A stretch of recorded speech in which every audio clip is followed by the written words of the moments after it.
Bom dia, pessoal. Estamos aqui em mais uma transmissão ao vivo para o grupo Professores da Educação Infantil.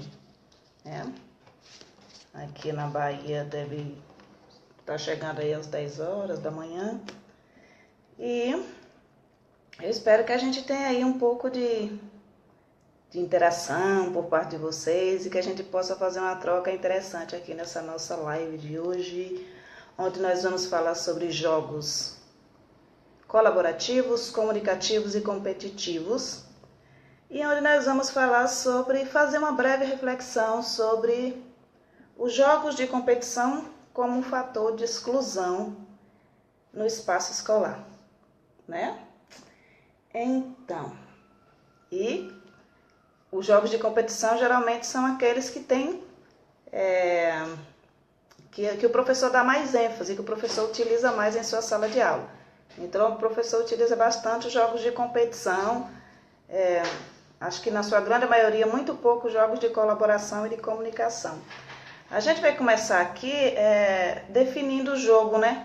Vamos pegar aqui a fala da Kishimoto, no livro Jogo, Brinquedo, Brincadeira e Educação, da editora Cortez, de 1999.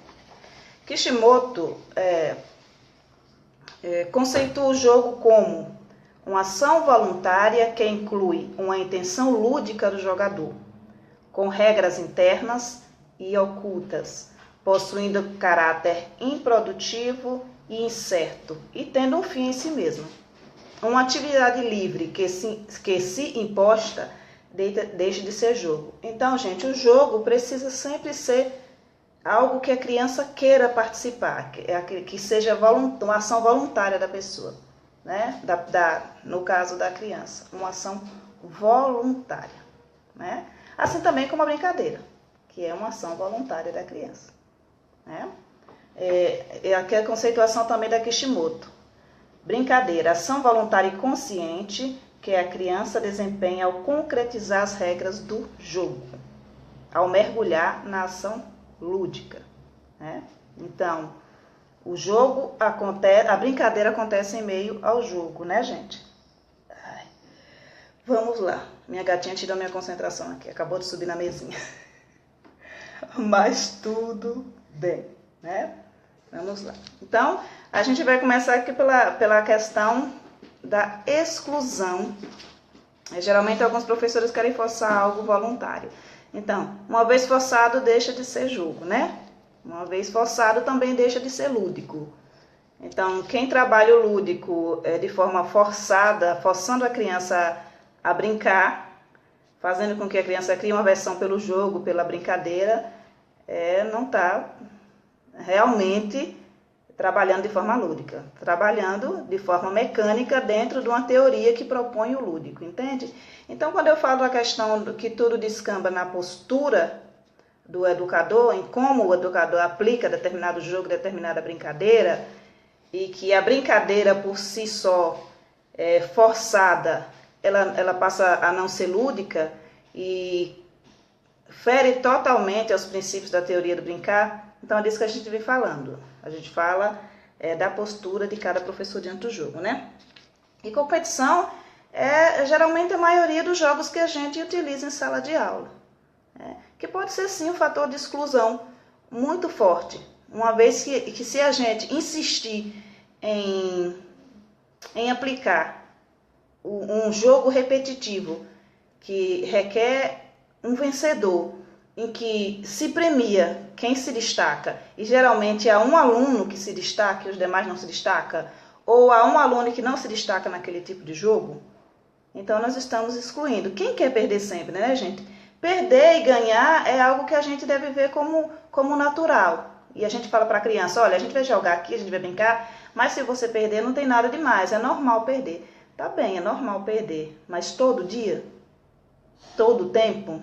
A gente podia ver muito isso na exclusão no jogo da tabuada.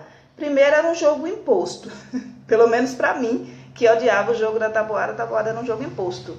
Mas quem sabia tabuada, quem sabia as respostas, sabia decor e saltear da tabuada, adorava o jogo da tabuada. Era extremamente lúdico para eles. Eles iam bater naquele que não soubesse a resposta. Uma resposta que eles sabiam e que eles não errariam nunca.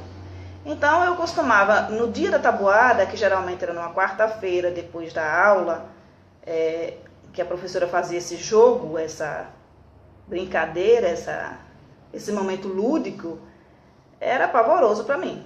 Porque eu sabia que era um dia que eu ia para a escola apanhar. Eu conseguia decorar tudo que vocês imaginarem.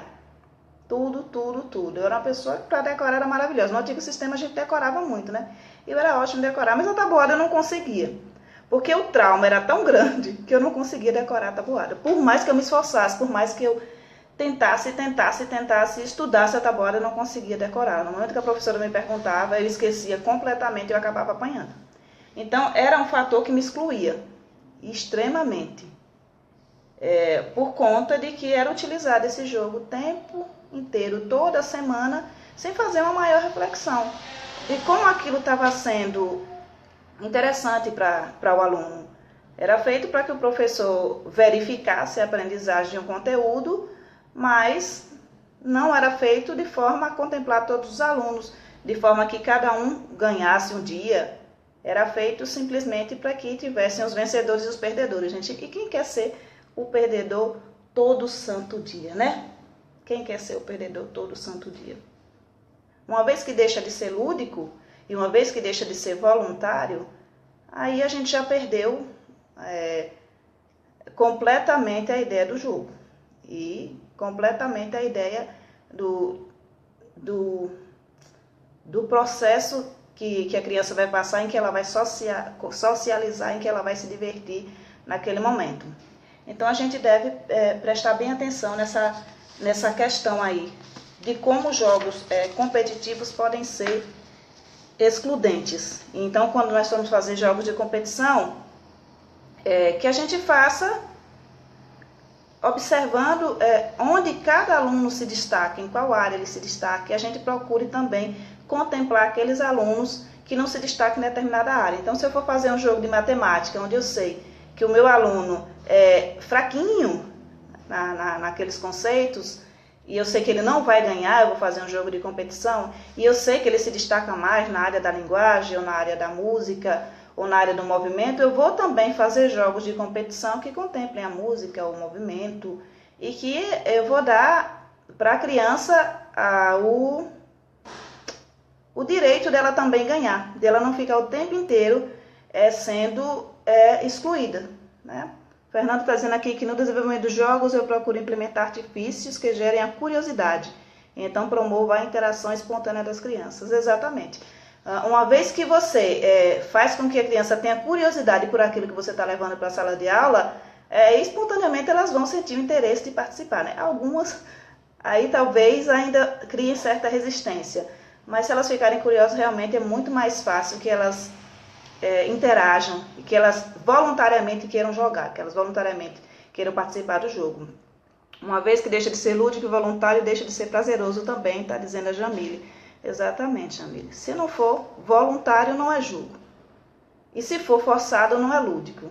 E isso é algo que a gente deve ter em mente quando a gente vai aplicar a teoria do brincar em sala de aula, quando a gente apoia essa teoria com unhas e dentes, quando muita gente demoniza todo o resto que aparece no contexto escolar como se não fosse brincadeira, como o fato do brincar de ler, do brincar de escrever, e não leva em consideração que no processo de jogo muitas vezes você está forçando uma criança a participar de algo que ela não quer participar. Logo, você não está fazendo a sua estratégia na lúdica, logo a sua estratégia não gera diversão e não gera uma interação prazerosa, gostosa, e está totalmente aí,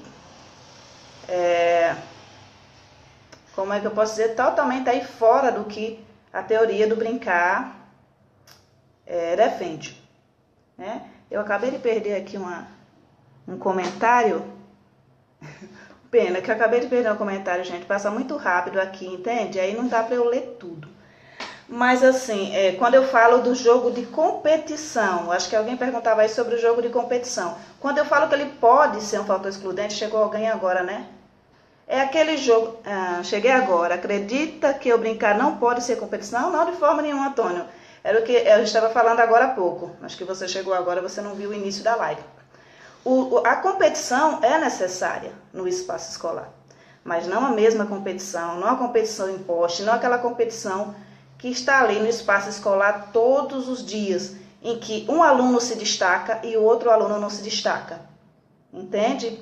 Então, a partir do momento que você promove um jogo, uma brincadeira, que só um aluno se destaca, como era a nossa antiga tabuada, ou que parte dos alunos se destaca e aquele aluno sempre perde, você vai excluindo ele. Ele vai começando a se sentir uma criança que não sabe, que não tem condições de ganhar um jogo. E, naturalmente, ele vai sendo excluído daquela brincadeira. Então, quando a gente vai usar jogos de competição na sala de aula, que a gente varie, que a gente procure ver onde cada criança tem o seu foco e a sua aprendizagem mais... Assim, gente, a palavra tá me fugindo, é porque tem uma gatinha aqui me perturbando, não liga não. Mas assim, que a gente contemple todas as áreas quando a gente vai trabalhar com jogos de competição. E que a gente lembre que existe também jogos de colaboração e jogos de comunicação. A gente não precisa repetidamente trabalhar apenas com competição. A gente pode trabalhar com colaboração e com comunicação, que também é muito interessante. Sim, Antônia, a sociedade nos preparou para sermos competitivos. E nesse lance, foi bom você lembrar isso, porque nessa questão de sermos competitivos, a gente vê ainda que professores ainda competem. Professores competem para ver quem tem a melhor sala de aula. Professores competem para ver qual vai ser a sala mais bonita. Eles competem para ver qual é a turma que os pais mais vão elogiar. Então ainda há uma competição dentro do espaço escolar. Além da competição que a gente coloca para o aluno, aquela competição que vem dentro do espaço escolar. Eu costumo falar que isso é desinteressante para o professor, porque uma vez que eu estou em sala de aula, trabalhando aí com a turma de 4 anos de idade, e aí tem um colega trabalhando com a turma de 5 anos de idade, eu posso muito bem levar estratégias e falar, olha, isso aqui deu certo na minha turma, as idades são bem similares, pode ser que dê certo na sua turma, para que um ajude no planejamento do outro e para que a gente não trabalhe ilhado. Porque você sabe que quem trabalha com a turma de 5 anos de idade hoje, que não quer auxiliar o professor que está com a turma de 4 anos de idade e que é inexperiente, essa turma vai vir para ele com desenvolvimento mais lento. Então, o trabalho que ele vai ter com a turma de 5 anos de idade, que era de 4 do professor, que ele se recusou a ajudar porque ele queria se destacar, vai ser muito maior. Então, assim, falta reflexão nesses processos, né? Essas competições entre os docentes acabam atrapalhando o bom andamento das aulas, diz a Hercleide Silva. Pois é, acaba atrapalhando. Atrapalha, inclusive, as relações interpessoais. Fica aquele climinha de quem vai fazer a lembrancinha mais bonita, mais vistosa, de quem vai ter a parede mais decorada, mais bonitinha, de quem vai ter a melhor apresentação naquele evento da escola. E muitas vezes, para que a criança apresente aquele evento da escola de uma forma espetaculosa, é um martírio para a criança. Às vezes a gente chega numa dessas reuniões, outro dia eu estava vendo desses eventos, afinal, outro dia eu estava vendo uma mãe colocando uma coroa na cabeça da criança, e a criança com seus 3,5, 4 anos de idade, se recusando a colocar aquela coroa. Aquilo estava talvez machucando o couro cabeludo dela. Mas a mãe queria que a criança ficasse bonitinha para a apresentação, e não bota, e a criança chorando e ela insistindo em colocar aquela tiara na criança. Muitas vezes a criança não quer colocar aquela fantasia que o professor fez, ela tem o direito de não querer colocar, é muito quente, é muito abafado, mas assim, no afã de ficar bonito, no afã de competir, no afã de você ter uma sala de aula ou uma apresentação mais bonita do que a do seu colega, muitas vezes você acaba, para competir, né, para fazer esse jogo de competição, que é um jogo voluntário que acontece também no universo adulto, porque não se joga só com as crianças, não é só criança que joga, adulto joga o tempo inteiro. No afã de você competir, de você ser o melhor, acaba que morre em si mesma aquele projeto que você tinha. Tem uma mosquinha aqui, perturbada mesmo. Morre em si mesma aquela estratégia que você tinha feito para que fosse lúdico, para que fosse interessante, para que as crianças aprendessem. Então, se você tem uma apresentação que está mais focado em como você vai aparecer diante da comunidade escolar e não de como a sua criança vai avançar ou vai achar gostoso aquele momento de apresentação, então não se apresenta, né? Porque é uma perda de tempo sem tamanho. É isso, Cleide. Esquecem que as crianças têm personalidade, elas têm. E algumas muito fortes, inclusive. Então, quando a gente fala de competir, né?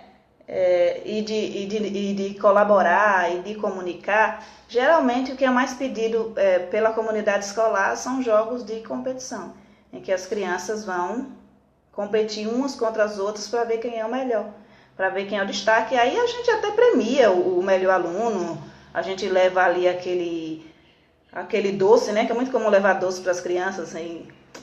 Também cabe um pouco de reflexão a respeito de quanto doce a gente leva para a sala de aula e por que a gente premia tantas crianças com doce, né, gente? Mas assim, por que competir tanto quando a gente pode colaborar? Quando a gente pode ajudar a criança a se comunicar?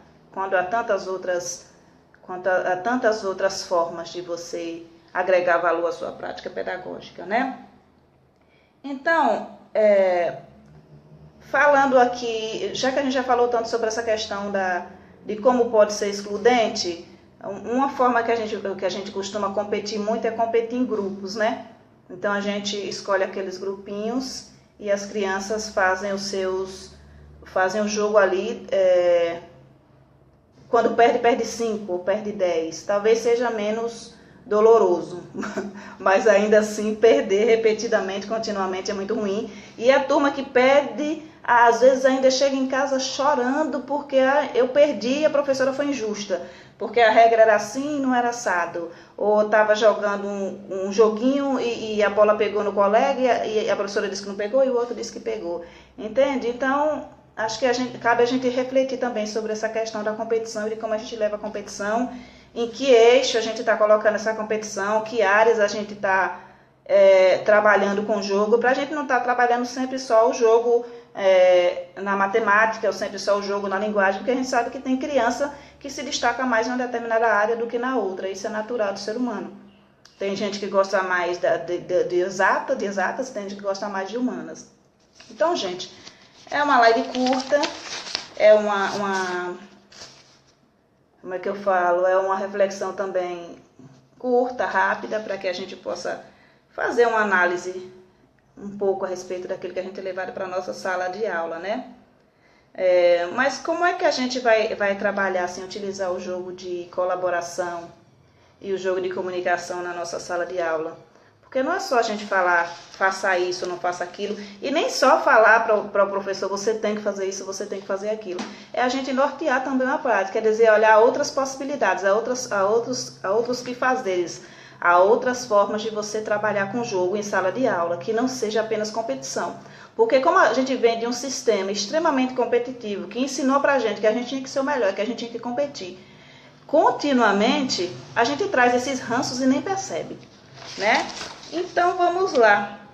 Eu deixei lá no site, essa reflexão está lá no site www.ideiacriativa.org, onde eu deixei uma pequena reflexão a respeito dos jogos de colaboração, comunicação e competição, e como os jogos de competição podem, não é que eles são, gente, eles podem ser excludentes. E já deixei lá também o link para vocês verem jogos de... Cadê? Jogos de colaboração, né? Lá no site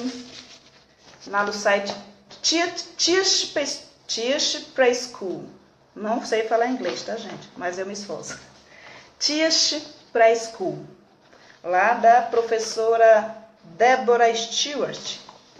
Ou Stuart, que nem o Stuart Little, né? E lá... Eu não sei se vai dar para ver a imagem, mas já passou aqui pelo grupo. Inclusive, tem passado aqui no grupo, professores de educação infantil, joguinhos de colaboração parecidos com esse aqui, ó. Esse aqui consiste em que se faça um labirinto e as crianças consigam levar o carrinho, acho que é um carrinho. A imagem ficou bem fraquinha. A senhora Courtney criou este maravilhoso labirinto em uma grande caixa para nós e as crianças explorarmos o labirinto, tanto como classe quanto como parceiros. O objetivo é pegar o carro de uma extremidade do labirinto e levar para outra extremidade. Talvez não esteja dando para vocês verem. Mas assim, todas as crianças juntas vão tentar levar o carrinho até o final do labirinto. Então é um jogo colaborativo. Um jogo em que elas vão cooperar umas com as outras e vão tentar fazer o carrinho sair de uma determinada extremidade e chegar a outra extremidade. Então elas vão estar ali colaborando. Tem passado aqui no nosso grupo o jogo... Ah, voltou a nossa internet. A internet estava caindo, né, gente? Viva a cooperação e os ambientes que estimulam a colaboração. Isso, Guto. Viva. Viva. Vamos dar um viva realmente a isso. Então, gente, como eu ia falando, quando a minha conexão deu uma pausa aqui, a gente está passando aí na nossa linha um joguinho em que uma criança tem que colocar uma bolinha dentro do buraco. Tem a caixinha de papelão, faz-se um buraco e a criança joga a fim de colocar aquela bolinha dentro do buraco. Isso pode ser feito em equipe. Pode-se colocar um lençol grande e colocar um buraco ou vários buraquinhos para que as crianças juntas, colaborando uma com as outras, consigam colocar aquela bolinha dentro daquele buraco, de forma colaborativa e não competitiva, né? Porque geralmente a gente pode pegar isso e colocar duas caixinhas e ver qual é a criança que coloca mais rápido. O muito usual nas nossas salas de aula é esse aí. Vamos usar duas caixinhas com a bolinha no meio e vamos competir. Coloca-se duas crianças e aqui colocar a bolinha primeiro dentro do buraco é a que ganha. E é a que vai ser premiada. É a que vai ser a vencedora e a outra vai ser a perdedora. E a criança que já tem mais facilidade de fazer aquilo, porque já treinou bastante, já tem uma coordenação melhor, vai ser sempre a vencedora e a outra não vai ter o mesmo destaque, a menos que tenha um treino sistematizado acerca daquilo e que a coordenação dela vá melhorando. Mas assim, enquanto isso, ela vai sendo taxada de perdedora, né? Não que você não deva fazer nunca, não que você não deva tirar aí um dia na semana para fazer um jogo de competição, mas que você também pense em fazer um jogo de colaboração. Eu tava vendo, certa feita, eu fui estagiar na sala de terceiro ano e eu fiz um jogo da memória com as horas, né? Era um jogo de competição. Mas aquela turma não conseguia trabalhar de forma nenhuma. Eu nunca tinha me deparado com um desafio tão grande. Eu expliquei as regras do jogo, era um jogo da memória de horas. Eu tinha trabalhado o conteúdo, mas assim, as crianças não sabiam jogar, elas não sabiam brincar. Elas não sabiam esperar a vez do outro. Não sabiam de forma nenhuma. Eu fiquei assim passada, porque eu dividi não, a gente nem fala dividir. Dividir é tão de segregar, né? Eu separei também não, ai Deus. Organizei, né? Organizei a sala em pequenos grupos e dei para cada grupo de 4 eu dava um joguinho da memória para que eles brincassem e ver quem ganhava. Era um jogo de competição. Ok. Mas vocês podem crer que num grupo, 5 grupos que eu fiz, nenhuma das crianças sabiam jogar. Nenhuma delas conseguiu esperar a vez do outro. Entende? Elas conseguiam competir, elas queriam pegar, e eram crianças de 9, 10 anos de idade, elas conseguiam pegar as cartas e elas queriam que fosse a vez delas, mas elas não conseguiam se comunicar com o outro e não conseguiam cooperar e colaborar para que o outro jogasse na vez dele. Então, no afã da gente só competir, quando você pega um jogo assim, que requer que um espere a vez do outro, aí fica extremamente complicado. Né? Então, a gente tem que fazer uma reflexão acerca disso. E foi a partir dessa experiência que eu comecei a refletir mais acerca do jogo de competição na sala de aula. Né? Tem um jogo de comunicação, né? Que eu acho interessante. A gente eu brincava muito na minha turma de EJA, eles gostavam muito. E na educação infantil, eles também gostam muito, no Fundamental 1, em que a gente fala uma palavra, coloca as crianças em círculo, fala uma palavra no ouvido de uma criança, telefone sem fio, gente. Fala uma palavra no ouvido de uma criança e elas saem falando no ouvido da outra, até chegar no final, onde a última criança vai dizer qual era a palavra que foi dita a princípio. E quase nunca é, porque a criança só pode falar uma vez. E aquilo geralmente é um momento gostoso em que a gente dá muita risada. Porque você falou gato e lá na ponta da linha, ou quando acabou o círculo aqui, a palavra é totalmente diferente.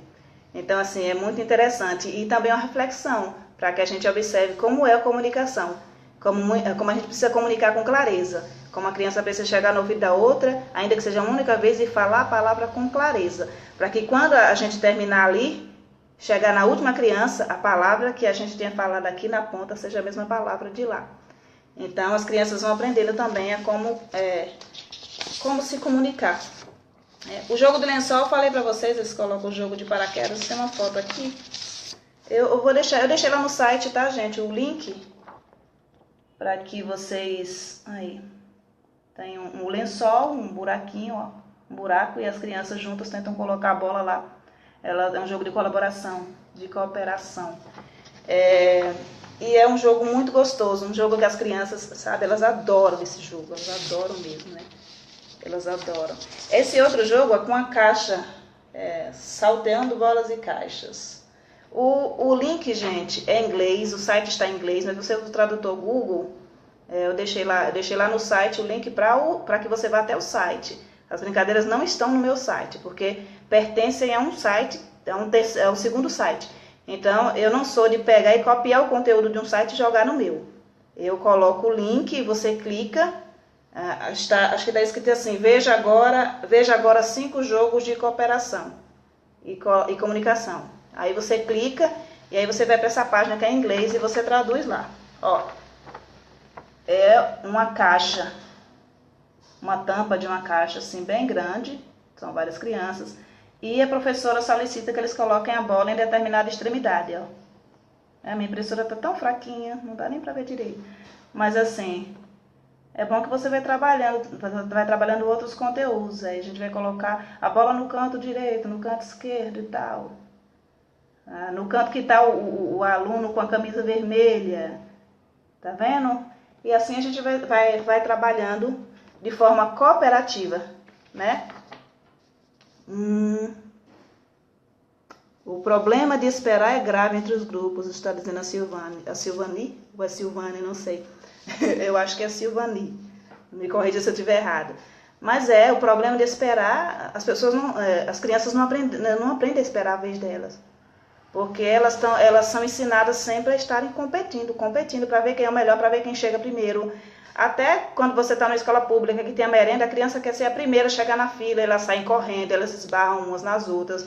Porque ainda que tenha merenda para todo mundo e que elas saibam que vai chegar a vez deles, eles não querem colaborar. Uma estratégia que eu acho interessante, que não é um jogo, é algo que é uma estratégia que está dentro do fazer pedagógico de quem trabalha ali no pós-construtivismo, no GEMPA, que é a merenda pedagógica, em que a merenda é levada para a sala de aula e cada dia um aluno serve os outros. Então eu acho assim muito interessante, é uma dinâmica que eu acho assim que a gente devia levar para todas as nossas salas, em que tivesse determinado dia em que aquele aluno ia servir um outro, ou que uma mesa ia servir a outra mesa, para que você saiba que você também é capaz de cooperar, que você também é capaz de ajudar, que você também está ali para servir. E você não está ali apenas para ser servido, você não está ali apenas para competir, para ver quem é o melhor, para ver quem sabe mais, para ver quem manda mais. E cabe que a gente reflita, porque nesses momentos de reflexão sobre a nossa prática é que a gente vai modificando, é que a gente vai transformando, é que a gente vai melhorando e que a gente vai também influenciando o outro positivamente. Porque a gente está num mundo em que influenciar negativamente é muito fácil. Se você coloca uma estratégia num grupo, aliás, se você coloca uma crítica a determinada forma de trabalho e a sua crítica é muito azeda e ela é muito grosseira, e você não influencia positivamente. Você faz com que a pessoa crie asco por aquele tipo de coisa que você está defendendo tão veementemente, mas você está defendendo agredindo os outros, você está defendendo sendo uma pessoa extremamente antissocial. Então, cabe assim, na defesa dos seus ideais, na defesa daquilo que você acredita, você tem empatia pelo outro e você saber comunicar. E eu acho também que pelo sistema que a gente estudou e de onde a gente vem, muita gente não sabe comunicar, né? Muita gente não sabe como comunicar ao colega o pensar dele. Então, você chega até uma rede social, vê uma foto, julga uma prática pedagógica, se apoia naquilo que você leu na faculdade. E aí você chega e desce a madeira no outro, como se as pessoas fossem extensões de máquina, como se do outro lado não tivesse um ser humano, como se fosse apenas letrinhas. Então, assim, cabe comunicar e saber comunicar. Né? E desde a educação infantil que a gente aprende a socializar, a comunicar e a ouvir o outro. Né? Eu não sei qual é o teórico que dizia, tem certo teórico, não lembro, gente, se é o Pierre Luigi, não sei, se vocês lembrarem, vocês me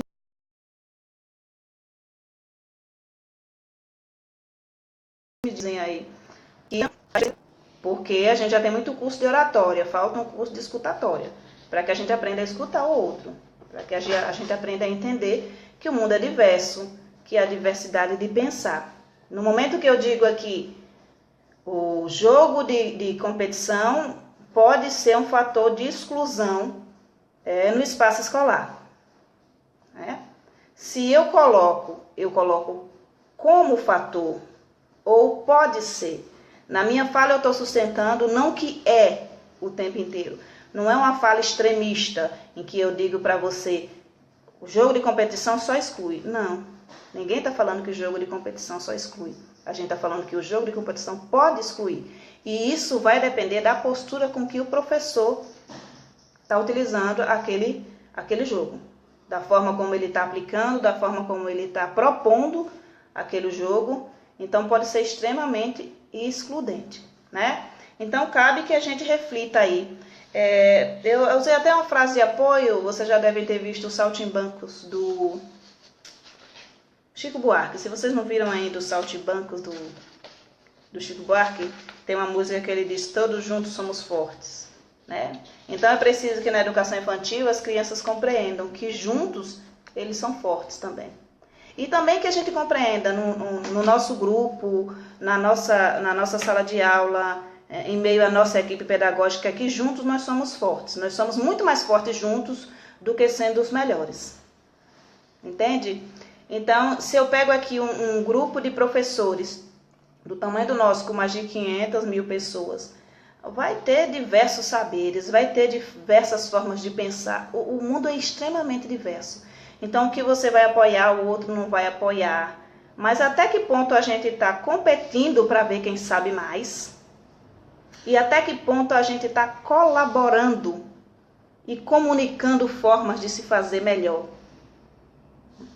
E até que ponto a gente foi tão impactado por um sistema de ensino que nos ensinou a competir, a ser melhores, e que a gente vem num grupo falar de construtivismo e de autonomia, querendo cercear a liberdade do outro, querendo cercear a autonomia do outro, querendo ser o dono do saber, querendo competir para ver qual é a sua teoria, que a teoria que você apoia, que o seu aporte teórico é melhor do que o outro. Isso também é uma forma de competição, é um jogo de competição.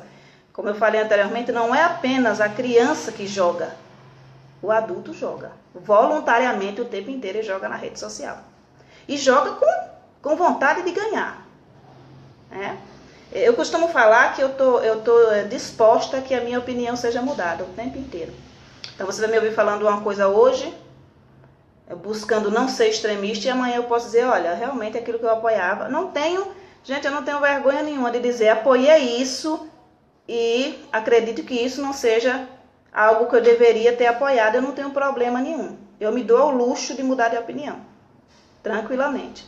Eu não encerro questões. Eu aprendi com a frase do Freire, que ele dizia que não há assuntos encerrados. Para mim não há assuntos encerrados. Por isso que eu busco sempre falar para vocês, olha, pode ser excludente. E quando é que é excludente? É excludente quando acontece dessa forma, é excludente quando acontece dessa outra forma aqui. Mas pode ser prazeroso, pode ser lúdico, pode ser divertido, desde que eu varie. Desde que eu busque outras opções de jogos desde que eu coloque em diversas áreas, e não que eu faça sempre na mesma área, sabendo que eu tenho aquele aluno que não é bom naquela área, que vai ser sempre o perdedor. E no momento que eu faço apenas um jogo, por exemplo, na área de matemática, que eu sei que eu tenho um aluno que não se destaca na área de matemática, e eu premio quem se destaca, e eu faço isso constantemente, aquele aluno que não é bom na área de matemática vai achar que qualquer jogo que ele for fazer, ele não vai ser bom também. Então, cabe reflexão, ação e reflexão constantemente aí na nossa prática pedagógica. A gente tem que refletir, agir, refletir novamente. A gente não pode fazer as coisas porque o outro fez, né? A gente tem que pensar sobre aquilo que está sendo feito.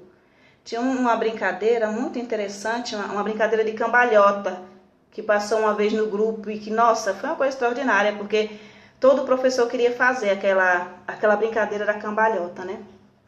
E um colega que trabalha com educação física disse, hoje, eu não falei no vídeo, mas assim, a forma em que é executada essa cambalhota pode machucar a criança. Então, até numa brincadeira que você acha que é interessante para todo mundo e que você não reflete, você pode estar causando um problema sério na coluna de uma criança. Então, cabe que você reflita realmente quando você vê o jogo, quando você vê a brincadeira, você analise também o seu contexto, observe do que seus alunos gostam, do que eles não gostam, observe a execução de um movimento, de uma brincadeira, para que você não acabe machucando uma criança no afã de fazer algo que todo mundo está dizendo que é bom. Né? Às vezes é bom porque todo mundo está dizendo que é bom, porque tem milhões de pessoas dizendo que é bom, que é maravilhoso, e às vezes no seu contexto escolar e da forma que você vai aplicar não é bom. Então cabe sempre, reflita, pense quando você for agregar alguma coisa ao seu planejamento. E assim, gente, não apenas copie, sabe? Agregue. Varie. Depois que você agregar algo, um conteúdo de um colega, você vai dizer, olha, eu fiz dessa forma, eu variei. Os jogos têm variações. Às vezes você está fazendo um jogo na escola e a criança indica uma variação. Então escuta a criança também, quando você for fazer um jogo de colaboração, de comunicação, ou mesmo um de competição, você pede que a criança também, ela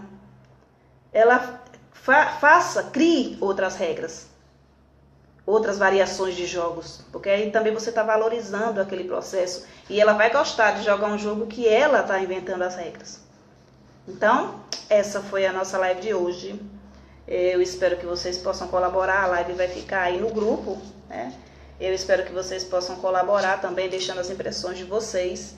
E eu ainda não criei o canal lá no YouTube para colocar os vídeos aqui das lives mas eu vou criar um canal no YouTube, Professores da Educação Infantil, para colocar as lives. E também, caso os professores tenham feito alguma contação de história ou algo na sala de aula que colocou aqui no grupo e que queira colocar lá no canal, porque no canal não se perde como se perde aqui, porque é muito conteúdo. Então é só falar comigo, né pessoal? Pode me chamar lá no inbox que eu tô disponível aqui. O tempo é curto, tem muita coisa para fazer, mas na medida do possível eu vou respondendo todo mundo. Lá no WhatsApp também. Então quem quiser conversar, trocar uma figurinha, propor um tema para uma live, é só chamar, tá? Beijinho, até a próxima. Bye, bye.